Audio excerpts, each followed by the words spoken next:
جو مال ہے وہ اس کی ملکیت کے اندر ہونا چاہیے، ملکیت تامہ ہونی چاہیے، وہ مال اس کے قبضے میں بھی ہونا چاہیے اور اس کے ملک کے اندر بھی ہونا چاہیے۔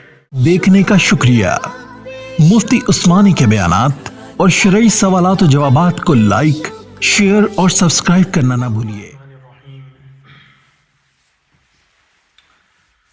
شریعت کے بہت سارے احکامات میں سے ایک اہم حکم زکوٰۃ کا بھی ہے۔ وَأَقِیمُوا الصَّلَاةَ وَآتُوا الزَّکَاةَ، کہ نماز قائم کرو اور زکوٰۃ دو۔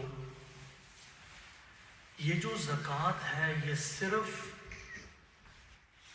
امت محمدیہ پر صرف اس کا حکم لاگو نہیں ہوا، بلکہ اس سے پہلے جتنی بھی امتیں تھیں ان پر بھی زکوٰۃ کا حکم لاگو ہوا ہے۔ چنانچہ اللہ تعالیٰ ارشاد فرماتے ہیں وَأَوْحَيْنَا إِلَيْهِمْ فِعْلَ الْخَيْرَاتِ وَإِقَامَ الصَّلَاةِ وَإِيتَاءَ الزَّکَاةِ، ہم نے ان انبیاء علیہم السلام کی طرف وحی کی کہ تم اچھے کام کرو اور زکوٰۃ دو اور نماز ادا کرو۔ حضرت اسماعیل علیہ السلام کے بارے میں آتا ہے وَأْمُرْ أَهْلَكَ بِالصَّلَاةِ وَالزَّكَاةِ وَكَانَ عِنْدَ رَبِّهِ مَرْضِيًّا، کہ حضرت اسماعیل علیہ السلام اپنے گھر والوں کو نماز اور زکوٰۃ کا حکم دیا کرتے تھے۔ حضرت عیسیٰ علیہ السلام کا معاملہ دیکھیے، ان سے بلکہ ان کا قول قرآن مجید کے اندر نقل کیا گیا کہ وہ کہہ رہے ہیں وَأَوْصَانِي بِالصَّلَاةِ وَالزَّکَاةِ،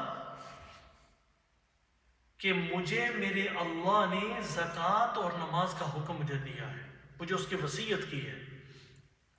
تو اللہ رب العزت نے زکوٰۃ کا جو حکم ہے وہ پچھلی امتوں پر بھی لاگو کیا ہے، انہیں بھی حکم دیا کہ وہ زکوٰۃ ادا کریں۔ یہ زکوٰۃ جو 5 مین بنیادی جو پلرز ہیں جنہیں ہم بنیادیں کہتے ہیں اسلام کی، بنی الاسلام، اسلام کی جو بنیادیں ہیں ان میں سے ایک اہم بنیاد یہ زکوٰۃ بھی ہے۔ حضرت معاذ رضی اللہ تعالی عنہ کو رسول اللہ صلی اللہ علیہ وسلم جب آپ نے ان کو یمن کا حاکم بنایا اور آپ رخصت فرما رہے تھے تو آپ نے سوال کیا بلکہ نصیحت فرمائی اور یوں کہا کہ اے معاذ، وہاں یمن کے لوگوں کو اللہ کی توحید اور میری رسالت کا تعارف کرواؤ۔ جب وہ اللہ کی توحید اور میری رسالت کو مان جائیں پھر انہیں بتاؤ کہ اللہ نے تمہیں نماز کا حکم دیا ہے۔ جب وہ اس کو بھی مان جائیں تو پھر تم ان کو کہو کہ تمہیں اپنے مالوں سے زکوٰۃ دینی پڑے گی، جو ہم زکوٰۃ لے کر تمہارے غریب لوگوں پر جو ہے وہ ہم اسے استعمال کریں گے۔ اور اللہ رب العزت نے قرآن مجید کے اندر بڑی وعید فرمائی ہے ان لوگوں کے لیے جو زکوٰۃ ادا نہیں کرتے، اور فرمایا والذین یکنزون الذھب والفضة ولا ينفقونها فی سبیل اللہ فبشرہم بعذاب علیم، جو لوگ سونا چاندی جمع کرتے ہیں اور انہیں اللہ کے رستے میں دیتے نہیں، خرچ نہیں کرتے، تو انہیں خبر دے دیجئے بہت بڑے عذاب کی، یوم یحمى علیہا فی نار جہنم فتقوی بہا جباہہم وجنوبہم وظہورہم ھذا ما کنزتم لانفسکم فذوقوا ما کنتم تکنزون۔ اس دن جو ہے وہ اس سونے چاندی کو جہنم کی آگ میں تپایا جائے گا، پھر اس مال کو ان کے پیشانیوں پر، ان کے پہلوؤں پر، ان کے پشتوں پر داغا جائے گا اور کہا جائے گا ھذا ما کنزتم لانفسکم، یہ وہی مال ہے جنہیں تم اپنے لیے جو ہے وہ جمع کیا کرتے تھے، آج اس کا عذاب چکھو جو تم دنیا کے اندر جمع کیا کرتے تھے۔ آپ صلی اللہ علیہ وسلم کا ارشاد گرامی ہے کہ آپ علیہ السلام نے فرمایا کہ کل قیامت کے دن جو لوگ اپنے مالوں کی زکوٰۃ ادا نہیں کرتے، یہ سونا چاندی یہ مال ایک بہت بڑا اژدہا اور سانپ بنے گا، اور اس کے چہرے پر 2 نقطے ہوں گے، یعنی اس کی آنکھوں پر 2 نقطے ہوں گے، اور وہ گنجا سانپ ہوگا۔ وہ سانپ اس کے گردن کے گرد و نواں، یعنی اس کے گردن کے گرد اسے باندھ دیا جائے گا، اور وہ اسے ڈسے گا اور وہ کہے گا کہ میں تیرا مال ہوں اور میں تیرا خزانہ ہوں جسے دنیا کے اندر تو سنبھالا کیا کرتا تھا، تو اسے جمع کیا کرتا تھا، میں وہ مال ہوں۔ آج جس مال کے لیے ہم ایک دوسرے کے حقوق کو پامال کر رہے ہیں، میاں اپنی بیوی کے حقوق ادا نہیں کر رہا، بیوی اس کے حقوق ادا نہیں کر رہی، جو ذمہ داری خامد کے ذمہ اللہ نے لگائی تھی نانو نفقے کی، وہ اس کو پورا نہیں کر رہا، اس میں ڈنڈی مار رہا ہے، کس لیے؟ کہ میرا مال بچ جائے۔ جو ذمہ داری مال میں سے اللہ نے اس کے لیے جو اس کے کندھوں پر عائد کی تھی کہ یہ مال میں سے تم نے زکوٰۃ ادا کرنی ہے، وہ غریبوں تک وہ پہنچا نہیں سکا، جو رب کا حق تھا، جو غریبوں کا حق تھا۔ یہ سائلین جو غریب لوگ تھے انہیں محروم کرتا رہا، آج قیامت کے دن اس کا یہ حال ہوگا۔ تو میرے بھائیوں، زکوٰۃ انسان کے گناہوں کی مغفرت کا ذریعہ بھی ہے۔ خذ من اموالہم صدقۃ تطہرہم وتزکیہم بہا وصلی علیہم ان صلاتک سکن لہم۔ یہاں تطہیر کا لفظ استعمال کیا گیا کہ جب تم اللہ کے رستے میں زکوٰۃ دو گے، اللہ کے رستے میں مال خرچ کرو گے، وہ تمہارے گناہوں کی بخشش کا ذریعہ ہوگا۔ وَتُزَكِّيهِمْ، تزکیہ، یعنی جب تم اللہ کے رستے میں زکوٰۃ دو گے تو وہ زکوٰۃ تمہاری اصلاح بھی کرے گی، تمہارا تزکیہ بھی کرے گی۔ تو یہاں سے معلوم ہوا کہ جو آدمی اللہ کے رستے میں زکوٰۃ دیتا ہے تو اس کی گناہوں کی مغفرت بھی ہوتی ہے اور اس کی اصلاح بھی ہوتی ہے۔ اور میرے بھائیوں، آپ صلی اللہ علیہ وسلم نے فرمایا کہ جو سخی ہوتا ہے، اللہ کے رستے میں دینے والا ہوتا ہے، زکوٰۃ دیتا ہے اور زکوٰۃ کے علاوہ چیریٹی دیتا ہے، صدقات دیتا ہے، وہ اللہ کے بہت ہی زیادہ قریب ہوتا ہے، جنت کے قریب ہوتا ہے، لوگوں کے قریب ہوتا ہے اور جہنم سے دور ہوتا ہے۔ اور آپ صلی اللہ علیہ وسلم نے فرمایا کہ جہنم کی آگ سے بچو، اگرچہ تمہیں ایک کھجور کے ذریعے ہی اپنے آپ کو کیوں نہ بچانا پڑے، وہ ایک کھجور اللہ کے رستے میں دے کر اپنے آپ کو جہنم کی آگ سے بچاؤ۔ اور فرمایا کہ یہ جو صدقہ ہوتا ہے یہ اللہ کے غضب کو دور کرتا ہے، بری موت سے محفوظ فرماتا ہے۔ اور آپ صلی اللہ علیہ وسلم نے فرمایا حصنوا اموالکم بالزکاۃ، اپنے مالوں کو چوروں سے، ڈاکوؤں سے، لٹیروں سے اور چوری ہونے سے، اس میں نقصان ہونے سے، اور اگر تم یہ چاہتے ہو کہ تمہارے مال خسارے سے محفوظ رہیں تو پھر اس مال کی زکوٰۃ نکالو۔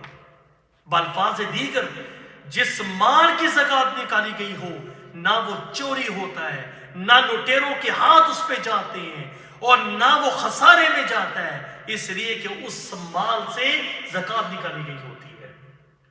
اور آگے فرمایا اسی حدیث کے اگلے ٹکڑے میں کہ تم اپنے بیماروں کا علاج صدقے کے ذریعے کیا کرو، اس لیے کہ بلائیں صدقے سے آگے نہیں نکل سکتی۔ تو دو چیزیں، اپنے مالوں کو خسارے سے اس کی حفاظت کرنا چاہتے ہو تو پھر اس کی زکوٰۃ نکالنا شروع کرو، اور اپنے مریضوں کی دوا اور ان کا علاج صدقے کے ذریعے کرو، کیونکہ صدقہ جو ہے وہ بری موت کو بھی ٹال دیتا ہے، مصیبتوں کو ٹالتا ہے، اور اس کے دنیاوی بھی بہت سارے فائدے ہیں، اللہ برکتوں سے نوازتے ہیں۔ ایک عجیب واقعہ بھی لکھا ہے، حدیث کے اندر آتا ہے کہ ایک آدمی جنگل میں سفر کر رہا تھا، تو جب اس نے اوپر دیکھا بادلوں کی طرف تو بادلوں سے اسے ایک آواز آئی، بادل گرجے، ایک آواز آئی کہ فلاں باغ کو سیراب کر دو، فلاں باغ کو سراب کر دو۔ تو وہ کہتے ہیں کہ تھوڑی دیر کے بعد موسلا دھار بارش جو ہے وہ برسی، ایک پتھریلی زمین پر، وہاں سے پانی بہا ایک نالی میں، اور پانی بڑی تیزی کے ساتھ ایک سمت کو چلنے لگا۔ کہتے ہیں کہ میرے دل میں خیال آیا کہ میں اس پانی کا پیچھا کروں، اس میں راز کیا ہے۔ کہتے ہیں میں چلتا رہا، آگے دیکھا جہاں پانی ایک باغ میں پہنچا، وہاں ایک آدمی کھڑا تھا، تو پانی کو جو ہے وہ بیلچے کے ساتھ پانی کو جو ہے باغ کے اندر پش کر رہا تھا۔ میں نے اسے کہا تیرا نام کیا ہے؟ اس نے نام بتایا، تو وہ سوال کرنے لگا میرے نام کا آپ کے ساتھ کیا تعلق ہے، آپ اجنبی لگتے ہیں؟ تو اس نے کہا کہ بھائی بادلوں میں میں نے یہی نام سنا ہے کہ بادلوں میں سے کہا گیا تھا کہ فلاں کے باغ کو سراب کرو، آج مجھے بتاؤ کہ اس میں راز کیا ہے۔ کہا کہ اگر تم نے سن ہی لیا ہے تو اب راز بھی سن لو۔ یہ باغ کی آمدنی جب آتی ہے اس کے میں 3 حصے کرتا ہوں، ایک حصہ اللہ کے راستے میں دیتا ہوں، ایک حصہ اپنے لیے اور اپنے بیوی بچوں کے لیے رکھتا ہوں، اور ایک حصہ اس باغ کی مینٹیننس کے لیے رکھتا ہوں۔ بس لگتا ہے کہ اللہ کو یہی میرا عمل پسند ہے، اور جو تم نے ماجرا دیکھا اس کے پیچھے یہی راز ہے۔ تو میرے بھائیوں، یہ دل کا اتاؤ چڑھاؤ ہوتا ہے کہ پتہ نہیں میں اگر اللہ کے راستے میں دیتا تو میرا مال جاتا رہے گا، میں نے اگر اللہ کے راستے میں دیا تو میرا مال کم ہو جائے گا۔ ایسی بات نہیں ہوتی۔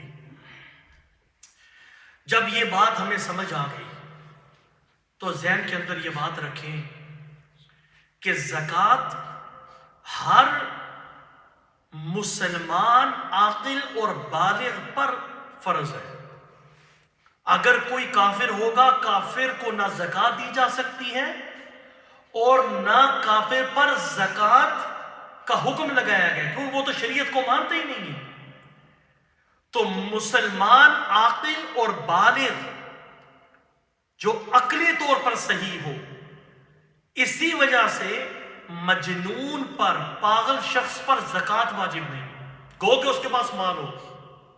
کتنے ایسے لوگ ہیں، کتنے سوالات آتے ہیں کہ وہ ذہنی پاگل ہیں، معذور ہیں، لیکن مال موجود ہے، لیکن شریعت کا حکم یہ ہے کہ عقل نہ ہونے کی وجہ سے ان پر زکوٰۃ نہیں۔ آپ صلی اللہ علیہ وسلم نے فرمایا کہ 3 آدمیوں سے قلم کو اٹھا لیا گیا، ایک بچے سے۔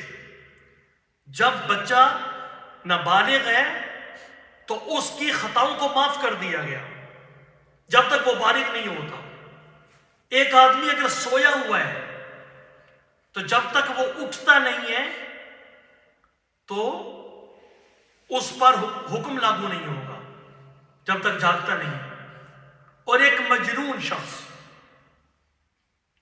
جس کا دماغ ختم ہو گیا۔ لیکن ذہن کے اندر رکھیں، اس کے برعکس اگر کوئی ایسا شخص ہو کہ جو سو رہا ہو، سو نہیں بلکہ بے ہوش ہو، اگر کوئی آدمی بے ہوش ہو اور اس کے پاس نصاب کے بقدر مال ہوگا تو بے ہوشی والے شخص پر بھی اگر سال گزر گیا تو اس پر بھی زکوٰۃ واجب ہوگی، کیونکہ وہ بیمار ہے، وہ عقلی طور پر پاگل نہیں ہوا، وہ کسی بیماری کی وجہ سے بے ہوش ہوا ہے۔ تو ایک بات تو ہمیں یہاں سے معلوم ہوئی کہ نابالغ بچے پر زکوٰۃ نہیں ہے، بالغ پر زکوٰۃ ہے۔ اس سے اگلے سٹیپ پہ چلے جائیں۔ زکوٰۃ کے لیے 3 اموال، 3 مالوں پر زکوٰۃ ہوتی ہے۔ ایک سونا چاندی، پھر اس کے بعد مال تجارت اور مویشی، اونٹ، گائے، بکری، ان تینوں مالوں پر زکوٰۃ واجب ہوتی ہے۔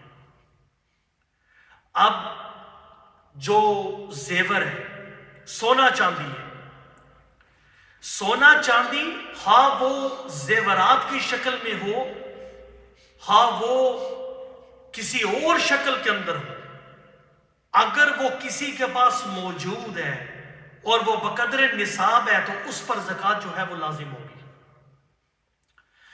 عورتیں، جو بعض ہمارے معاشرے کے اندر کچھ لوگوں نے یہ غلط فہمی پھیلائی کہ بھائی جو عورتیں زیور پہنتی ہیں ان پر زکوٰۃ نہیں ہے، اور جو زیور اس کے علاوہ زیر استعمال نہیں ہے اس پر زکوٰۃ نہیں ہے۔ اس پر زکوٰۃ ہے جو زیر استعمال نہیں ہے، اور جو زیر استعمال ہے اس پر زکوٰۃ نہیں۔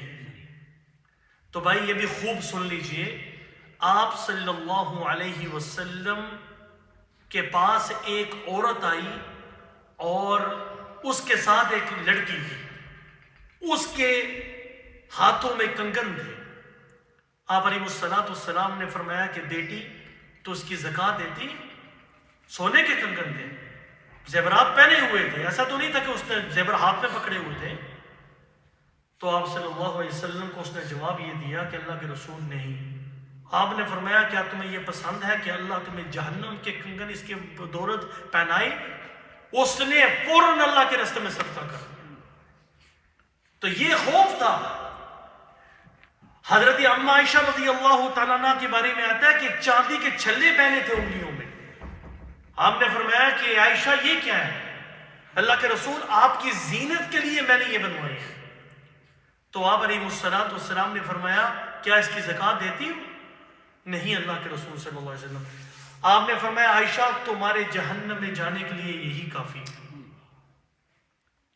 تو میرا خیال ہے کہ یہ جواب ان لوگوں کو مل چکا ہوگا کہ جو لوگ کہتے ہیں کہ زیر استعمال جو زیورات ہوتے ہیں ان پر زکوٰۃ نہیں ہے۔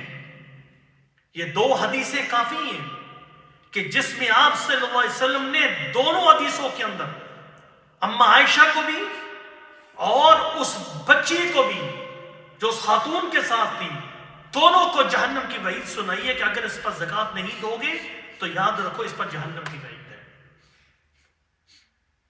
اسی کے ضمن میں ایک مسئلہ یہ بھی سن لیجئے، اور بہت سارے لوگ مسئلہ پوچھتے ہیں کہ جو زیورات ہم استعمال کرتے ہیں گھروں میں، یعنی مثال کے طور پر ماں باپ نے زیور خریدا اور اس لیے سے خریدا کہ میری بچی جب جوان ہوگی یا میری بیٹی کا جب شادی ہوگی تو میں یہ زیور اسے ہم جو ہے وہ عطیہ کریں گے۔ اس کی 2 صورتیں، اگر ماں باپ نے زیور بنوائے اور زیور جو ہے وہ بچی کے حوالے کر دیا، اس کو مالک بنا دیا کہ بیٹی یہ زیور تیرا ہے، اب تو جانے تیرا کام، اسے مالک بنا دیا، تو اس صورت کے اندر اگر بچی نابالغ ہے تو زکوٰۃ نہیں ہے۔ جب بالغ ہوگی تو بلوغت کے بعد اس کی جو ہے وہ زکوٰۃ شروع ہوگی۔ لیکن اگر انہوں نے اپنے پاس رکھا ہوا ہے، مالک تو وہ خود ہیں، نیت یہ ہے کہ جب نکاح ہوگا ہم اسے دیں گے، تو چونکہ مالک والدین ہے یا ماں ہے یا والد ہے، جو بھی مالک ہے، تو وہ اس کی ملکیت کی ہونے کی وجہ سے، اس کی ملکیت میں ہونے کی وجہ سے یہ زکوٰۃ اس پر لازم ہوگی، بچی پر نہیں ہوگی۔ تو بیسیکلی جو جس چیز کا مالک ہے وہی اس کا زکوٰۃ اسی پر لازم ہوگی۔ اسی کے ضمن میں ایک اور مسئلہ سن لیجئے کہ زکوٰۃ جو ہے وہ بیوی پر ہے، خاوند جو ہے وہ اس پر ہے یا نہیں ہے، لیکن سونا کس کے پاس ہے؟ بیوی کے پاس۔ تو کیا وہ زکوٰۃ خاوند دے گا یا وہ خود دے گی؟ تو بھائی بات یہ ہے کہ وہ خود اسے دینی چاہیے. جب وہ خود دے گی تو اس کے دل میں اللہ کے حکم کی پاسداری کا جذبہ پیدا ہوگا. میں یہ نہیں کہہ رہا اس کا خاوند نہیں دے سکتا، اگر وہ اسے اجازت دے دے گی، وہ بخوشی اگر وہ دینا چاہتا ہے اس کا خاوند وہ دے سکتا ہے، لیکن اسے بھی دینا چاہیے. اگر اس کے پاس کیش نہیں ہے تو لوگ ہم سے یہ سوال کرتے ہیں کہ بھائی وہ جب اللہ کے راستے میں جب وہ سونا دے گی تو اس کا سونا تو کم ہوتا جائے گا.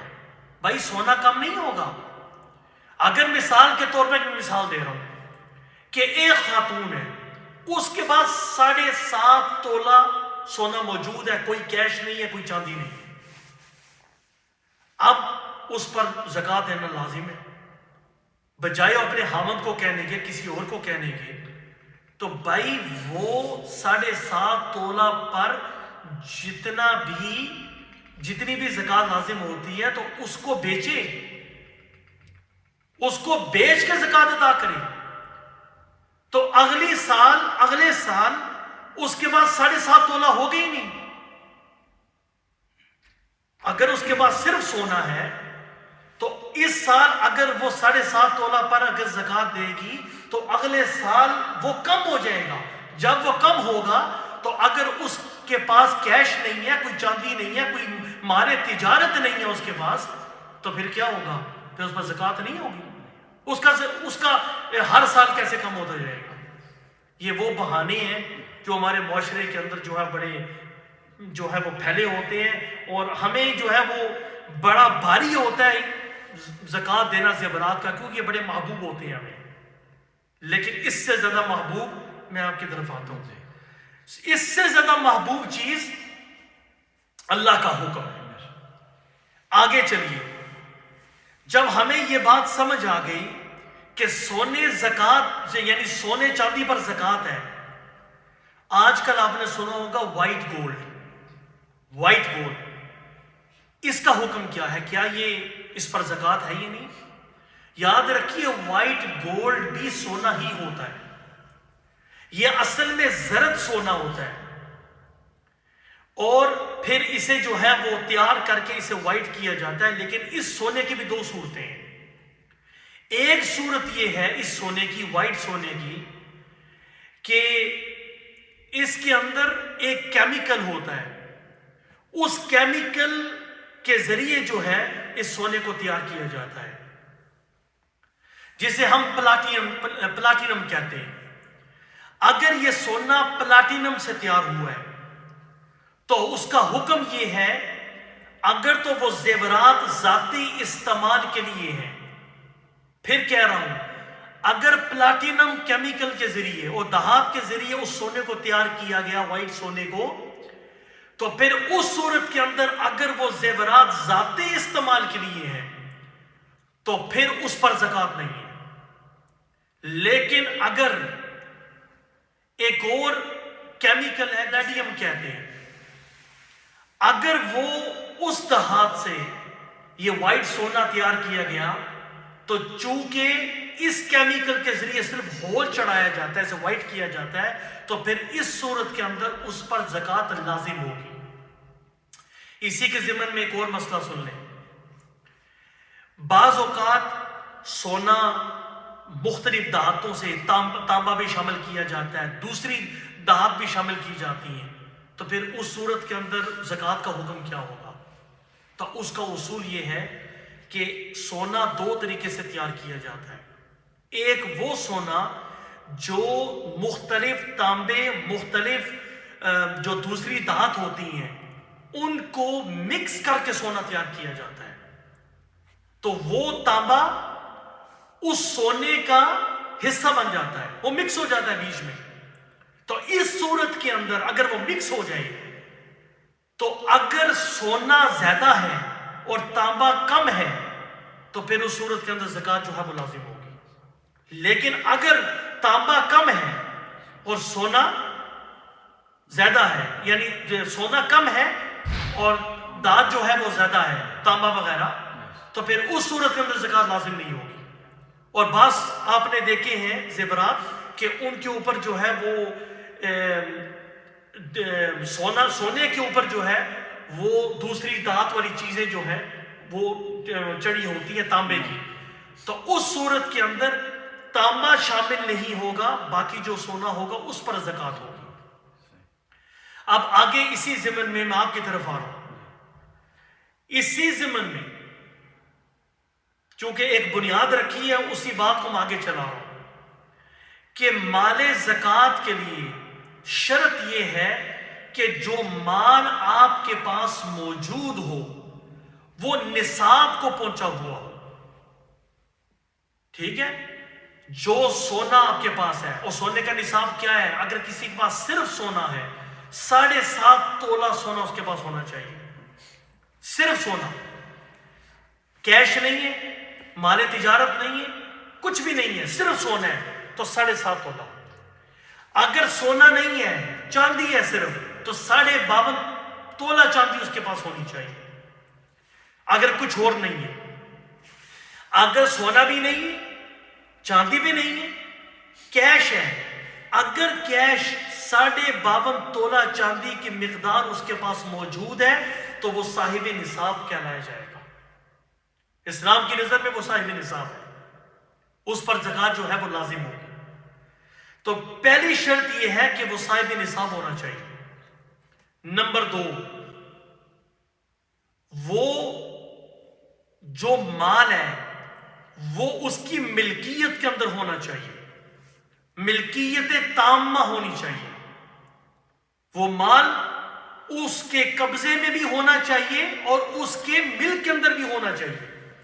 میں ایک مثال دیتا ہوں، آپ کسی شخص کے پاس جاتے ہیں اور آپ کے پاس ہے ہی وہی سونا، مثال کے طور پر 7.5 تولہ سونا لے کر آپ، میں ایک مثال دینے لگا ہوں، میں طالب بھائی کے پاس لے کے جاتا ہوں 7.5 تولہ اور طالب بھائی کو کہتا ہوں کہ جناب آپ ایک کام کیجئے کہ یہ 7.5 تولہ سونا آپ رکھ لیجئے اور اس کے بدلے میں مجھے قرض دے دیجئے 2000 پاؤنڈ۔ جب میں آپ کو 2000 واپس کروں گا تو آپ میرا سونا مجھے واپس کر دیجئے، اسے کہتے ہیں رہن۔ میں نے آپ کو گارنٹی کے طور پر اپنا سونا دے دیا اور آپ نے مجھے قرض دے دیا، اب جب بھی میں آپ کو 2000 واپس کروں گا آپ پابند ہوں گے کہ میں اس کا سونا واپس کروں گا۔ اب چونکہ یہ سونا ہے تو میرا، لیکن چونکہ اس پر میرا قبضہ ہی نہیں ہے، میں نے وہ قبضہ طالب بھائی کو دے دیا، جب میں نے ان کو دے دیا قبضہ، اب وہ میری ملکیت کے اندر ہی نہیں ہے، گو کہ ہے میرا لیکن اس پر میرا قبضہ بھی نہیں ہے، تو جب ملکیت تامہ بھی نہیں ہے اور قبضہ بھی پورا نہیں ہوا تو پھر اس صورت کے اندر مجھ پر وہ اس سونے کی زکوٰۃ نہیں ہوگی جب تک میری ملکیت تامہ اس پر نہ ہو جائے۔ اور اسی طرح یاد رکھیے کہ زکوٰۃ کے لیے شرط یہ ہے کہ وہ مال نامی ہو۔ مال نامی کا مطلب یہ ہے ایسا مال جو بڑھنے والا ہو، ایسا مال جو بڑھنے والا ہو، اس پر زکوٰۃ ہوتی ہے۔ سونا بڑھتا ہی نہیں، سونا بڑھتا ہے نا، چاندی بڑھتی ہے، روپے بڑھتے ہیں، 1 روپے 2 روپے 4 روپے، اسی طرح جو بکری ہوتی ہے، 2 بکریاں 3 بکریاں، آج وہ مطلب اس نے دی، پھر بکری ہوئی، پھر دی، 2 ہوئی، پھر 4، پھر 6، اسی طرح ایک اونٹ سے کئی اونٹ بن جاتے ہیں، اسے کہتے ہیں ایسا مال جو بڑھنے والا ہو۔ لیکن ایسا مال جو بڑھنے والا نہ ہو تو اس پر زکوٰۃ نہیں ہوتی۔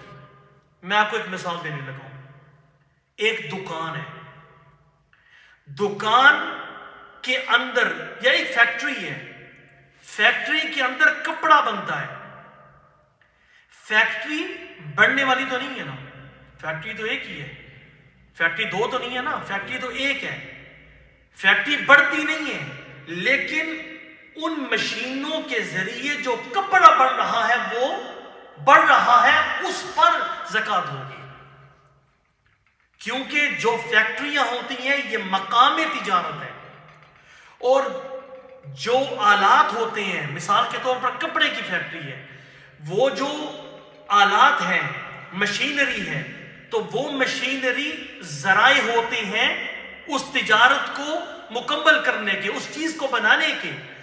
اب وہ جو کپڑا ہے اس پر جو ہے وہ زکوٰۃ ہوگی، اور جو مال اس سے نکلے گا اس پر زکوٰۃ ہوگی۔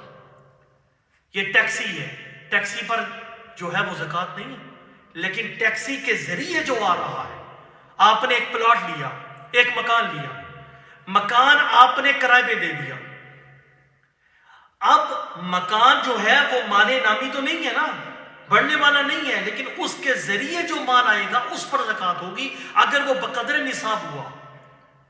اسی کے ضمن میں ایک اہم مسئلہ سننے بہت سارے ساتھی پوچھتے ہیں اور پوچھ بھی چکے ہیں، اور وہ یہ ہے کہ آدمی نے پلاٹ لیا لیکن اس کی نیت پکی نہیں ہے، وہ سوچ رہا ہے کہ ممکن ہے میں اسے بیچ دوں، ممکن ہے مجھے اچھا منافع مل گیا، میں دیکھوں گا مارکیٹ ابھی ڈاؤن ہے، ایسے بھی ہو سکتا ہے میں رکھ بھی لوں، ایسا بھی ہو سکتا ہے مجھے پروفٹ میں کہیں نظر آ گیا زندگی میں اسے بیچ دوں گا، تو اس پر زکوٰۃ نہیں ہے جب تک وہ پورا کنفرم اور دلی طور پر اس کا پورا یقین نہ ہو کہ میں لے ہی بیچنے کے لیے لے رہا ہوں۔ جب اس کی یہ نیت ہوگی کہ میں اس کو بیچنے کے لیے ہی لے رہا ہوں، پھر اس پر زکوٰۃ ہوگی۔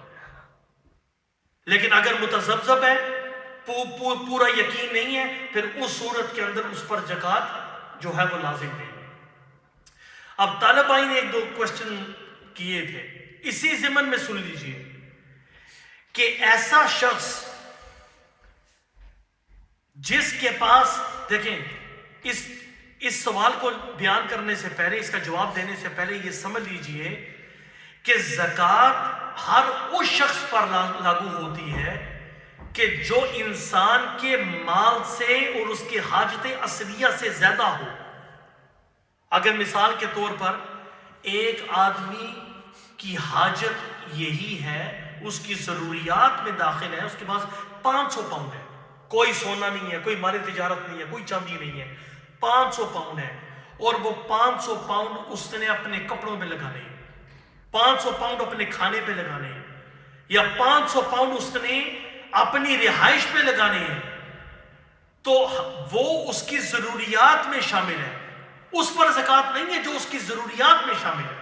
ہاں البتہ اس سے اوپر 500 پاؤنڈ سے اوپر اگر اس کے پاس مال ہوگا جو بقدر نصاب اگر ہوا تو اس پر زکوٰۃ جو ہے وہ لاگو ہوگی۔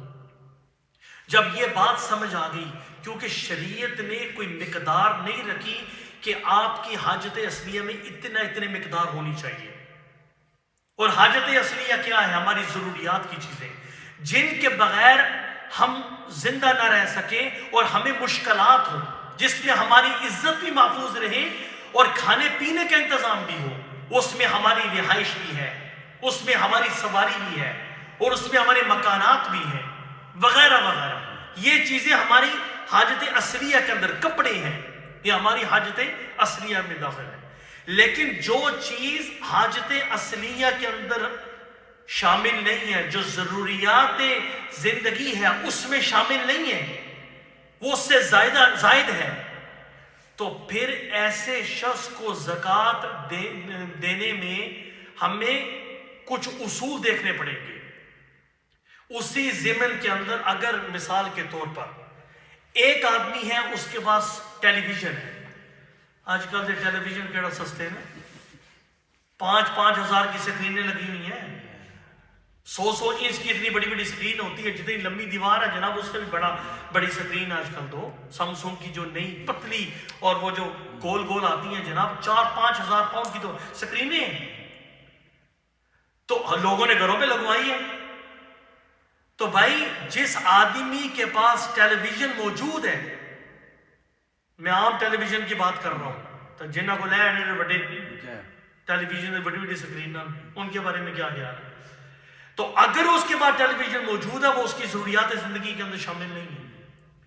اگر اس کے پاس اس کے علاوہ کوئی مال نہیں ہے، یعنی وہ غریب ہے، اس کے علاوہ اس کے پاس نہ کیش موجود ہے، نہ اس کے پاس سونا ہے بقدر نصاب اور نہ چاندی ہے، تو پھر ایسے بندے کو کہا جائے گا کہ بھائی ہم تمہیں زکوٰۃ نہیں دے سکتے، پہلے جگہ یہ 4-5 ہزار پاؤنڈ کی اسکرین ہے یہ بیچ پھر ساڑھے کو لا، یا ٹیلی ویژن بیچو، ٹھیک ہے۔ اگر اس کے اندر ایک اصول بھی ہے اور ایک شرط بھی، شرط یہ ہے کہ یہ ٹیلی ویژن نصاب کو پہنچتا ہو۔ اگر ٹیلی ویژن 52.5 تولہ چاندی کی بقدر جو قیمت ہے اگر اس کے برابر ہو تو ایسے شخص کو آپ زکوٰۃ نہیں دے سکتے۔ اور اسی کے تحت آپ یہ بھی کہہ سکتے ہیں کہ جو کپڑے ہمارے فالتو پڑے ہوتے ہیں، اور آج کل تو ہماری خواتین کو اللہ لمبی زندگی دے، ان کے تو وہ جو الماریاں ہیں ماشاءاللہ اللہ مزید برکتیں عطا فرمائے، ایک سوٹ آج پہنتی ہے، میرے خیال ہے 2 سال کے بعد دوسرے سوٹ کی باری آتی ہوگی، یا میرے خیال ہے وہ بھی سوٹ روتا ہی ہوگا کہ مجھے ایک مرتبہ جو ہے وہ پہنا گیا ہے، اس کے بعد مجھے دیکھا بھی نہیں گیا۔ ایڈی بھی بے پرواہی نہیں ہونی چاہیے کہ وہ سوٹ کو بھی دیکھا جائے۔ اگر تو ایسے سوٹ پڑے ہوئے ہیں اور اتنی مقدار میں پڑے ہیں کہ ایک مرتبہ پہنا پھر اس کے بعد پہنے ہی کوئی نہیں ہے، سال گزر گئے، تو اگر وہ سارے جو کپڑے ہیں ان کی قیمتیں بقدر نصاب کو پہنچتی ہیں تو ایسے شخص کو بھی زکوٰۃ نہیں لگتی، اسے کہا جائے گا کہ بھائی اس کو جا کے بیچو، اس کو جا کے بیچو، پھر اس کے بعد تمہیں جو ہے تمہارے پاس کچھ نہیں ہوگا، پھر تمہیں زکوٰۃ دی جائے گی۔ یہ تمام اصول اور شرائط جو اسلام نے بیان کیے ہیں، اس کی وجہ کیا ہے؟ اسلام کا منشا یہ ہے کہ زکوٰۃ غریب سے غریب تر شخص کو ملے، غریب سے غریب جو آدمی ہے اس تک اللہ کا یہ حق پہنچے۔ بس اسلام کا منشا یہ ہے کہ لوگوں کو جو حکم دیا گیا زکوٰۃ کا وہ اس طرح پورا ہو کہ جو غریب سے غریب لوگ ہیں ان تک جو ہے یہ زکوٰۃ کا پہنچے، ان تک یہ حق پہنچے۔ اللہ ہم سب کو عمل کرنے کی توفیق نصیب۔ اگر آپ نے کسی کو قرضہ دیا ہے، اگر آپ نے کسی کو قرضہ دیا ہے تو وہ قرضے کے مالک تو آپ ہیں، وہ تو نہیں ہے نا، قرضے کے مالک آپ ہیں۔ اس کی 2 صورتیں ہیں، اگر وہ بقدر نصاب ہے تو وہ اس پر زکوٰۃ تو آپ کو دینی پڑے گی، یا اس کی پہلی صورت یہ ہو سکتی ہے ہر سال دیتے رہیں، دوسری صورت یہ ہو سکتی ہے کہ جب ملے پچھلے سارے سالوں کی اکٹھی زکوٰۃ دے دیں۔ تو آسان تو یہ ہے کہ ہر سال دے دی جائے تاکہ پھر جو ہے وہ بوجھ نہ پڑے، اور لیکن زکوٰۃ اس کی دینی پڑے گی۔